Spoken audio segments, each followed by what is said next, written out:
Hello, everyone, and welcome to Intentionally International, where we talk about the ups and downs and everything that international students go to when they come to America. My name is Marcos, and I'm your podcast host. And today I'm here with two beautiful ladies. Hi, I'm Jiane, and I'm from the Philippines, and I'm a junior accounting major at CSU. And I'm Janine. I'm also from the Philippines. I graduated from the city CSU last year as a major in management information systems. Okay, guys, how do you guys feel about being in the podcast? Are you guys excited? I'm Yeah. kind of nervous. Kind of nervous? That makes sense. This is our first episode, so I hope that it goes pretty well. Don't worry, it's gonna be like a small talk, a chit chat between all of us. Spilling the gossiping, tea. spilling the tea. Yeah. So, when you first landed in the U.S., what was the thing that completely threw you off? Like, I'm talking like things that you were like, "Hey, I didn't sign up for this." It wasn't really something big, but for me, probably like the change of language already.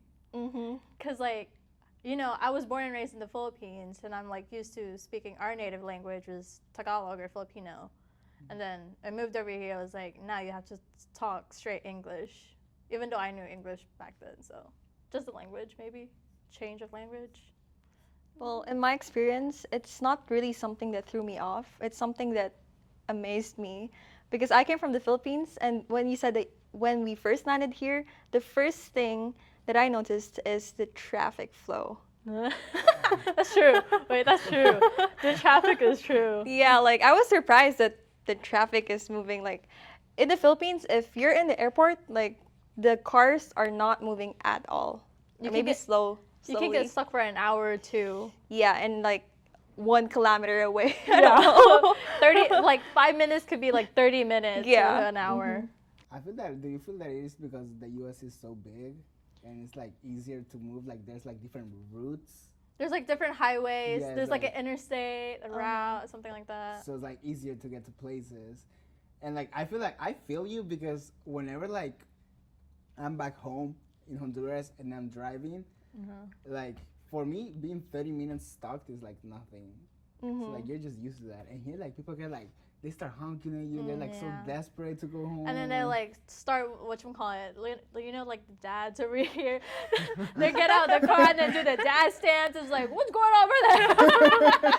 Start chit chatting to other car neighbors. That's what Yeah. they do over here if you're stuck in traffic for hours. It is. Well, I experienced it like the worst part where I would go to college and it would take me 3 hours to drive a distance that's just like gonna take me 30 minutes if there's no traffic at all. So that's how worse it is. Yeah, So In the Philippines. that is it's kinda progressive. crazy. That's kind of crazy to hear. So something that I wanted to ask you guys is, what's the weirdest thing like about American social norms that you guys feel like, oh, that's like weird? Like, how do you feel about this personal space thing, or how Americans love like chit chats and all of that? Yeah. For me, it's the greeting, like randomly. Like even if you don't know them, when you just like first time seeing them, and then they're gonna be like, "Oh, how are you? How are you doing? Like, how's your day?" Like something like that. It's just weird for me because we rarely, or we don't do that in the Philippines at all. If you're a You don't say stranger, thank you. yeah, You don't say hi. You don't say thank you. yeah. or If you're a something. stranger, you're a stranger, basically. They just give you the look and be like, Yeah. they'll give you the look up and Crazy. down, walk away, attitude, walk off. So it's like Yeah. in the north, because in the north side of the U.S. they're like that. Like they don't really Sometimes, greet you. yeah. They don't greet you. They don't even leave the door open for you. That's what like that was not a cultural shock to me because like back in Honduras you're used to like say like for example if you see a stranger walking and it's like in the morning it's like hey good morning, but you just say that and you just keep walking on your way, Yeah. but like you hold the door for people. I think it's like pretty much in the South, I guess. Or it's like pretty normal to them. It's like you greet each other, or like say good morning, thank you, or like even like at groceries, like you kind of like bump into each other, like you don't know which ones you're going Do you just say like, "Oh, excuse me, love, you're fine. Yeah. You're doing great, sweetie." Yeah. Something like that. It's like you know each other for so Yeah. long. But They'll give you cute nicknames like love, sweetie. That is so cute. I like Yeah. But that. that happens. That happens. And I was shocked because like whenever I went north to New York and nobody like opened the door for me. Oh, Like, yeah. they New just York- they just close it like they just. Well, New Girl. York is fast paced. Yeah. A lot of fast paced people. I think it's different if it's a city life, you know. Makes sense though. Makes sense. Columbus is very small, but although they say like Columbus is like the second largest in the Georgia, that's It city. is. It's So it's. I mean, I feel like Columbus is big in terms of land. Like it's, Yeah. there's so much to like they could work on here. we have Tim Hortons over here. That's, that's So Tim Hortons is big in Canada, and I still get Tim Hortons over here. that's what I'm telling you. Like they need to take advantage of that. You know, Yeah. when the city is like so big. Let's get a bit spicy. I mean, Okay. you know, let's spill some tea. Mm. How about like dating and friendships here in the U.S.? Like, oh my goodness, it's getting hot in here. Well, for me, I don't have an experience when it comes to dating here in the US. I have a boyfriend, but he's in the Philippines. So maybe I can compare it with Yeah. Janine's experience when it comes to dating. So From my exes, yeah. Yeah, okay. with friends, I don't have. Do I have an American friend?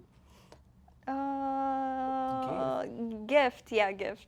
But the rest of my friends are mostly internationals. But I can say that they are friendly here, but it's just that they're sometimes dry, and that's normal, you know. Like I don't feel that that's normal, to be honest. I hate it, and I think dry. that's the biggest cultural shock that I had, because like when I was trying to meet people, you know, and all of that, like at least in Latin America, we're really like we yap. friendly, We yeah, yap and a lot. yeah. Let's call it like that. We Cheese, yap a man. lot. This We're and like yap. cheesy, like, and I text like a whole paragraph, and I'm expecting for people to like at least put one emoji or Yeah. something like that. They don't do that, and it's funny because like that doesn't happen just with dating, like also with friends. Sounds like our friend. Yes, like when I'm texting my roommate Jacob, he's American, and I'm telling him something, and I No, wait, start- don't say that he's American. He's half. Jacob is half Jacob is Filipino. half Filipino, Filipino, half half American. And it's funny because I try to like, I go and start texting him a whole paragraph about something that we're gossiping, and he's just like, he's okay.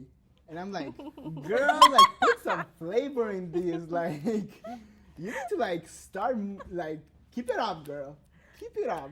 Speaking of Jacob, he's behind the scenes. He's behind the scenes right now, so that's Staring. something. He's like, oh my goodness, they're talking shit about me. We are. So yeah, it's like I just feel that it's so bad when they don't like text you. You know, put Yeah, some there's some flavor people in that. like that. Yeah. Put some- What about you, Janine? What? Like, tell us about your experiences. You probably had a lot. Well, relationship wise, I know. I'm not dating anyone. I'm single, but ready to mingle. Just like put it out there. Ooh, Ooh, okay, okay. she's- If you I are am Filipino single and girl, ready to mingle. So yeah, I'll put my Instagram right here. No, but like relationship. The last boyfriend that I had, that went things crazy. Relationship wise, friendship wise. So, but I think like people just hear like if you like someone, you just kind of like go vibe with them. You start liking them, but you don't confess. I will say that like here they're pretty like fast paced. Like I don't know, like Like let's say like I wouldn't say like like let's say in a club and then like a girl like I spot a guy that kind of like he got the hot look or something like he looks cute. They just walk up to him and they would be like, "So are you single or something? Do you want to get a drink or that's something?" what I'm saying. Like everything's so because at least back home, like first you start getting to know each other and then you start you know like to get more into that and like probably like from here to like a few months you guys start dating, but here's like you met them next week that you know you're dating and the week after not dating. You met them. Next thing you know, you're cuddling in the bed. met them. Next thing you know, you're cuddling in the bed, wearing his hoodie, texting each other, and then after that, they'll ghost you. Yeah. They'll ghost you. They'll ghost you after cuddling with them. So They'll be like, it's not even dating, but it's just like, you know, like flirting, or like they just want to have something, but you can't give it to them. That's something. You know. Yeah, but you know what? I think that one good thing about being fast-paced, like you already know what their intentions are once they come to you. I don't know. Like you could tell. Yeah, you can tell. Like, do they want to date you, or is it just a friend type of thing? So you don't have to guess. I mean, because for most Filipino, they're red flags too. Like, like sometimes you don't know, like what's their purpose of reaching out to you? Like, Love being a red is flag. it dating or I don't know. It's just me, maybe. Are all Filipinos red flags? Would you say that? Most of them, probably. I mean, at the end of the day, guys. Some people say Men that. are. Men I'm are, sorry, men. but Men are red flags. it's but- not about the race. Yeah. Some say that Filipino women are red flags, and then Vietnamese men are red flags. Imagine if you get together like a Filipino woman and a Vietnamese man. Ooh. That's a clash. Interesting. Well, we have a Interesting friend. clash. We have a friend. Something like that. So. Oh my goodness, that's kind of crazy. I But wouldn't get that. no, like I mean, some relationship over here, like guys. I mean, some of them are nice. They won't like get it to you fast pace. Mm-hmm. But it really depends on the vibe that they give off. If they give off fuck boy or a gentleman. If you're a fuck Girl. boy, then next thing you know, you're cuddling. But if you're a gentleman, they'll take time to get to know you. True. Something. True. I have a question, by the way. Do you think that since you have an experience, like, do you think men here can be like traditional when it comes to dating? Like giving flowers or some, yeah. letters? Some. You Okay. think so? Like from my other ex, he did that. He's half Filipino. He's half Filipino. Makes he's half sense. white. Okay. So if he has like whatchamacallit, I guess traditional family kind of Like thing. values? Yeah, he got values. He got family values or something. Then yes, he'll do the traditional things like give flowers. But the last boyfriend I had, there was nothing. Oh. Nothing that is a big ex-boyfriend word. of Janine, like, you took my child. Like, you broke her heart over here. You don't ever break a Filipino woman's heart. Yeah. This is what you get. But no, we're all good. We're all good. I wish they were a bit more traditional in those things, like, like going out.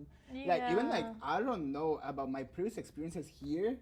I will say, like, for example, when they ask you out, like, hey, do you want to be my boyfriend? Do you want to be my girlfriend? They don't really, like, make it a huge deal. It's like, you guys can be calling in bed. It's like, hey, you want Yeah. a date? Or like you just Yeah. like you just randomly kiss at like a night out. Next thing you know, it's like, are we dating? What are we? Janine is getting personal with you guys, so, like, I think that's very detailed. I love that It could for you happen. guys. No, that happened 3 times, so it's okay. That happened 3 times, but no, I haven't got any guys who's like very traditional. I know there's a traditional type in the Philippines. Whenever like a guy asks you out, Yeah. Jiane can tell. It's tell you like more the about it. courting phase. I mean, for me, I experienced it because I think that's also one of my standards. Like, I don't want the bare minimum, guys. That's just what Don't I'm get looking the for. bare minimum. Bare Like, for minimum. real. Bare Yeah. minimum. You know, I want to be a princess. I want to be treated like a She will be queen. princess queen. You're just a girl. Yeah, I'm just a Just girl. a girl. Yeah. Talking about, like, let's go ahead and talk a bit about, like, the educational system here. What were your thoughts? Like, because back home, when you're like, you grew up, you're like, oh my goodness, school in the US is like so like high level rank, it's so hard and all that. And to be honest, I don't know if it's the school that I chose, but I feel that school here CSU, in we the love you. US, I love CSU, by the way. Yeah, we but love I CSU. just feel that it's easy comparing to like school back home, like. I think it depends on the major that you get. I'm just saying. That was a personal attack for you. No. I don't feel that isn't the major, to be honest. It's either the major or like the way they teach the major. I don't think so, to be honest. I just feel that it's so easy. For example, at least back home, you have like everything depends on like a final exam. Let's say like you learn everything during the semester. and then like you take a final exam, and that's the evaluation. Yeah. The only like there's no such a things like extra credit or like assignments. They have Or assignments, like but extra it's day. like it's not like you're gonna do that much with those assignments. You know what I mean? Like it's mostly based on that final evaluation. So people actually study. I have an argument because I think not because it feels easy, it means that the quality is bad. You know, like in the Philippines, they make it the educational system in the Philippines, they make it unnecessarily hard, and that doesn't mean that the quality is high. You know what I mean? I don't know if I'm making sense. No, it makes sense. It does make sense. And that's something that I've been like, now that you're telling me that, I can rethink it. Like, maybe it's not bad. Maybe it's just like, I mean, I also grew up in like a really like, my school was a private school, so it was pretty strict. Yeah. So maybe it was that. Yeah, I mean, there's also another way that you try to like get into college. Did you get an exam? Did you take an exam getting it? You need to take like an admission exam before heading to at least to go to like high ranked schools. Yeah. Or like, well, we just have Definitely. one like really big school. Did you as well? Yeah, I did. Oh, okay. Yeah. Me? Yeah, I did. But like in high school, The SAT? SAT or ACT, you have to take those 2 exams. Did you took the TOEFL? Huh? At some point, The like what? to go to high school or somewhere? You took the TOEFL. I did, but I think TOEFL is requirement for college, not for high school. What's a Oh, for TOEFL? real? The test of English proficiency. No, I didn't. So it's just for college. Yeah, I think That's it's good for to college. know now. It depends. Yeah. Because like I had to take a TOEFL and I actually slayed that. Like I for real ate that up. Yeah. No, I just took like the ACT or the SAT test. Those are like the two required admission tests that you have to take for any colleges or universities that you're taking here in America. You know what's weird? In the Philippines, when you take an exam, it's like each university you have to Have an take an exam. exam. Like there's no standardized test at all. So I feel like I don't know why do they do that. Yeah, on this one you just take the either those tests and then you just submit those to any college or university you want to go. But I think like the Philippines has like a certain college Yeah. entrance exam. Yeah. That was one thing I was also wondering about. If I didn't move to America, which college am I gonna go to the Philippines? Because there's a lot of good ones. Yeah. Like Ivy Leagues over here, like Harvard, MIT. But I went to CSU. But yeah, but What is the hate towards CSU? You're like, you know, like- like they might put this on the radio. no, I'm just saying like. You know, whatchamacallit, the big 4 in the Philippines, and then there's like Ivy Leagues over here. Yeah. Oh, now let's talk about something that like actually Jiane brought that here to the table. What were your experiences with the U.S. like immigration system? Like, why do you guys feel that you guys immigrated? Does that make sense? Like, why do you need the field to immigrate from Your your home country to another foreign country? Yeah. Well, here's the thing. I'm Oh. gonna sit. The floor is to Jiane. Okay, the reason why I brought this up is because I have noticed that the number of OFWs or the overseas Filipino workers are rising. And I feel like if you think that that's not a bad thing, then I think there's a problem. Because a lot of Filipino workers are not well compensated. Most of the Filipino nurses, for example, have to immigrate to the US just to be compensated well enough. Because, you know, like, you do the work, but there's no incentive for you to stay.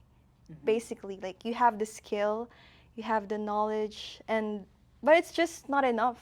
So I feel like that's one of the things that I want to address. Like, we keep choosing Filipino leaders who are not competent enough to deal with that. So I feel like, you know, that's something that we should address. I feel like it is, and I feel like that's something that every country should address because I would tell you the same. about Yeah. US, like, We deserve a silence. That deserves a pause. I was like, that was like it was like giving like Barbie that monologue. At the oh my time. god, yes! President Barbie. You were- Just that if I were to choose, like, I wouldn't immigrate at all. Like, You stay in the No, Philippines. Yeah, like, that's life- your home. yeah, and life there is happy and it's comfortable, but it's not enough.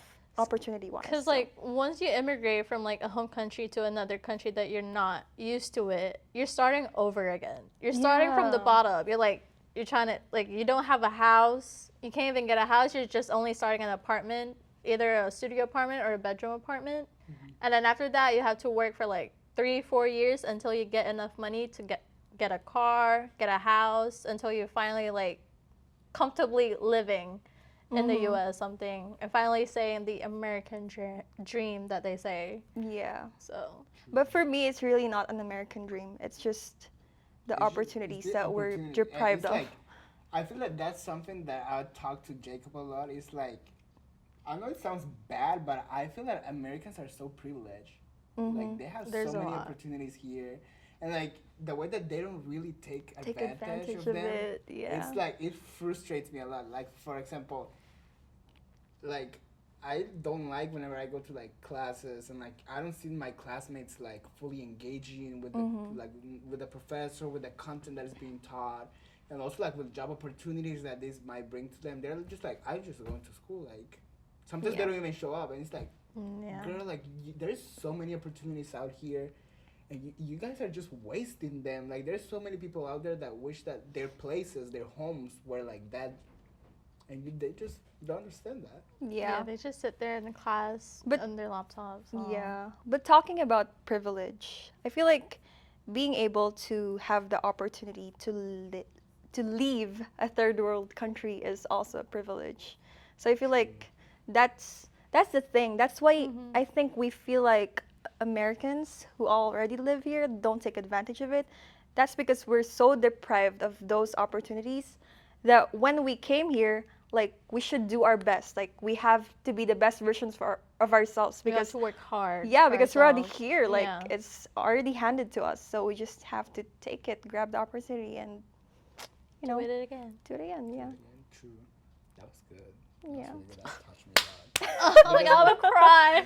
Oh my god. No, because like it's so for real. Like Yeah.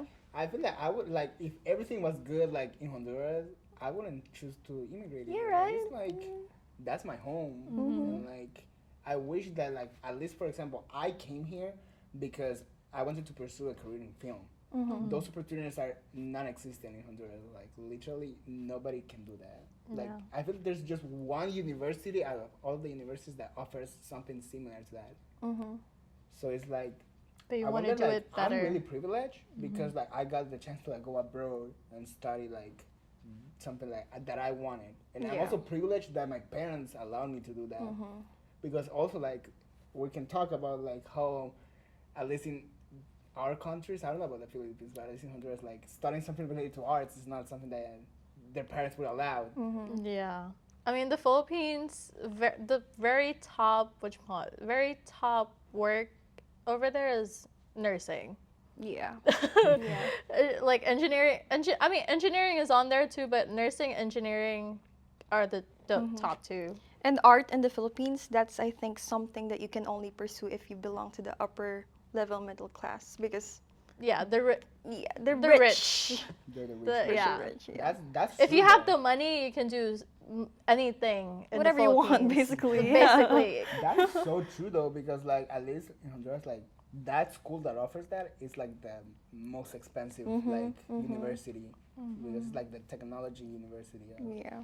So it's like I feel like I'm privileged because I got the chance to like, come here, and I know there's a lot of people that I know a lot of talented people that they're like, hey, I do want to do this too. Like I feel that I want, but there's no opportunities for them over there, and like coming here is also not an easy job. Like Yeah. it's a long process, and it takes also a lot of money too.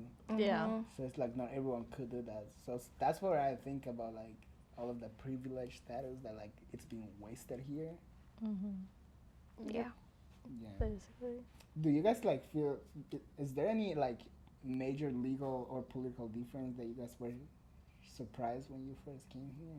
Like you said, like, oh, I didn't know that like how protests are handled, or like how healthcare and taxes. Oh my god. Taxes. I don't know any. I'm not a political person. I'm just saying I'm not a very political person. Me neither, but I just don't like taxes. I feel that I taxes don't. I don't do the tax. My mom does. I just leave her to it. I don't do any of those. Well, in the Philippines, if you buy something, like what it says in the price tag, that's it. Like you don't have to pay any Tax. more taxes. Yeah. That's in Honduras. So it's not gonna just change. like tip, like the tip culture, like.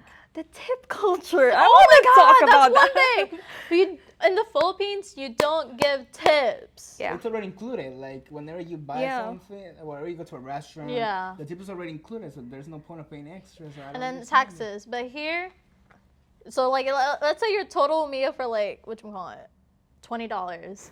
You get added a tax. You get added a tip. The tax is like either $3 or $5. It depends on which restaurant you went to. The tip could be $6, $8, That's $10. like the minimum of like. 20%. 20%. 20% is the average tip that you have to give. That is so crazy to me because then again, like you say, like, hey, like I have $15, let's go somewhere, and like you get that thing with $15, and then ooh, taxes, And then you're paying Yeah. at least 20 and now. everything shows up, and then it's like a bill of like $20. Yep. I think the tip culture, I feel like it's not wrong, but the fact that it's required and when you don't tip, they look at you like, why? Like they'll look at you as like, don't ever come back here again. Yeah, It's like you're being like- disrespectful. It's like you do not appreciate my work. Or something like that. I'll be honest though, like I feel that that's not like, at least for example, the server's fault. I feel that that's something like probably like American system. the American system, because I feel that they do that because like they don't get paid Enough. Enough. enough how Yeah. it should be.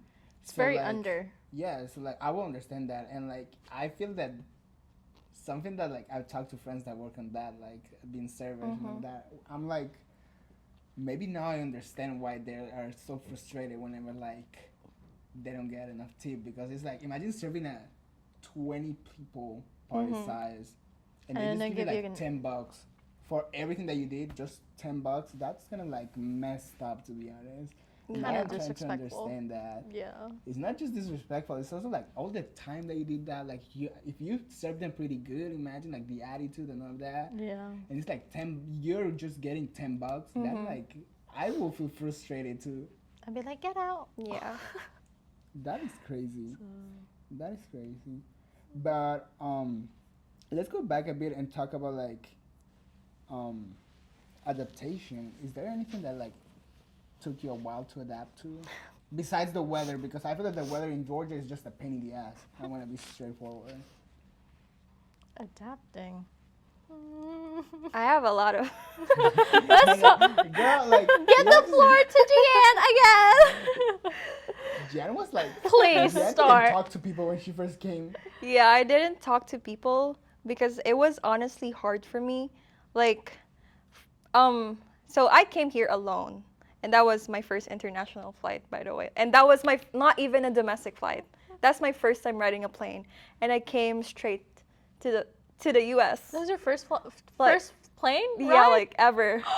Oh my So God. That was so cute though. I was like, that's a sleigh, but I was, oh my God.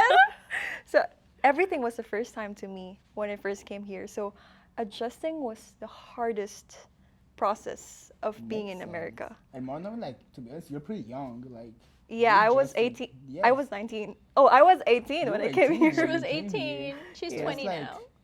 I'm pretty. That's a lot. You're really like strong, independent woman, because that's like, girl. Yeah. That's like, oh my gosh. I feel like you need to be mature enough to like take this decision. And you Yeah. did it. Yeah. So like, I'm really proud of you. Yeah. for that. Well, I think She that's had to one of do. the reasons to why I decided to go to the US. Like, I wanted my independence. That's one thing. Like, that's not, I mean, because I can say that in the Philippines, I'm being babied. Like, my parents, They'll spoil you. they'll spoil you and they always got your back. Like, I can use their money, you know, like, I They'll want to give you money. Oh my God. Yeah, if you have like a grandma that you haven't seen in a while, They give the money. girl. they'll give you money. Not Yeah. even like in front of like the parents, like behind the parents, and they'll just like slip the money right there. Yeah. So- That is like- so funny. They do that too back in Honduras. Yeah, so for me, I wanted that. I wanted to endure the pain because I feel like that made me who I am right now. That's a big word. Whoa! Again, she's been experience. Wait, what's the song? What's the Billie Eilish song? What was I made for? Girl, she woke up today and was like, I'm gonna see She facts. chose Yeah. violence. She chose violence. Oh my god. Now that you had time to like reflect on all of these experiences, what's the biggest lesson that you think that you learned from dealing with cultural shocks and coming to America? I don't think I have a lesson learned, but I'm still like in the way. I mean, even though I've been here for like 8 years, there's still some shocks that are like still showing. Depends on where you are, Do you but feel like you have learned any lessons? Because I feel that I've been learning a lot of maturity, how it means to like grow up. And because also like at least back in Honduras, and that's something that I talk to my family a lot, is that you stay with your family like for so long. Yeah. Like you literally like grow From until baby. you're old with Yeah. them, Yeah. and that you don't really separate. Mm-hmm. But now that I'm here and I'm the only one here, let's say like that, and I'm trying to grow my life, it's like I got so much maturity. Like I can say that me comparing myself to like other cousins from the same age, or like even uncles and aunties that are probably the same age as me, I feel more mature because I know that I can live my life by myself now. Mm-hmm. Like, and I don't depend that much on people as they probably do. you're really depending on yourself now as you. Well, for me, I'm just here for 2 years, and I can say that if you compare the last year, Jian, like I really improved a lot in many ways. Like for example, I can now talk to people without being shy. Okay, if I was Oh my speaking, God. Oh my god. you see Jiane in one place and you were gonna go talk to her and she would take the other way Yeah. around. Just No, if you keep like an eye contact, she'll look away. You're like, I'm out. Yeah, and professionally wise, like I can interact with professional people now. So I feel like that's one that's thing. a huge one, girl. Yeah, that's a huge you one. got it. Yeah. Well, thanks to Jiane and Janine for this wonderful time with us. Cultural shock is something that all international students probably go through, and it's like a really interesting topic to talk about because nobody's prepared to move away from their houses. So thank you guys for coming so much. This was intentionally international. I hope that you guys like it. Make sure to subscribe and like the video. Comment over there what kind of topics you want to ask the next pair of guests. So yes, thank you guys so much, and we'll see you guys in the next video. Bye.